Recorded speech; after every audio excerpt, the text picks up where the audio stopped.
ಸಮಸ್ತ ಕೇರಳ ಜಮಿಯತುಲ್ ಉಲಮಾದ ಉಪಾಧ್ಯಕ್ಷರಾಗಿದ್ದ ಸಿಎಂ ಅಬ್ದುಲ್ಲಾ ಮೌಲವಿ ಉಸ್ತಾದ್ ಅವರ ಸಾವಿನಲ್ಲಿರುವ ನಿಗೂಢತೆಯನ್ನು ಭೇದಿಸೋದಕ್ಕೆ ಉನ್ನತ ಮಟ್ಟದ ತನಿಖೆ ನಡೆಯಬೇಕು ಅಂತ ಆಗ್ರಹಿಸಿ ಫೆಬ್ರವರಿ 28ರಂದು ಕಲ್ಲಿಕೋಟೆಯಲ್ಲಿ ಪ್ರತಿಭಟನಾ ಸಮಾವೇಶ ನಡೆಸಲು ತೀರ್ಮಾನಿಸಲಾಗಿದೆ.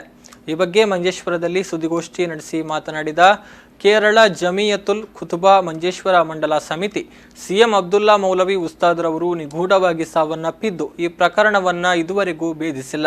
ಈ ಹಿನ್ನೆಲೆಯಲ್ಲಿ ಕಲ್ಲಿಕೋಟೆಯಲ್ಲಿ ಮುದಲಕುಳಂ ಮೈದಾನದಲ್ಲಿ ಸಮಸ್ತ ಕೇರಳ ಜಮಿಯತುಲ್ ಉಲಮಾ ಆಯೋಜಿಸಿರುವ ಬೃಹತ್ ಪ್ರತಿಭಟನಾ ಸಮಾವೇಶದಲ್ಲಿ ಸಾವಿರಾರು ಮಂದಿ ಪಾಲ್ಗೊಳ್ಳಲಿದ್ದಾರೆ ಅಂತ ಹೇಳಿದರು.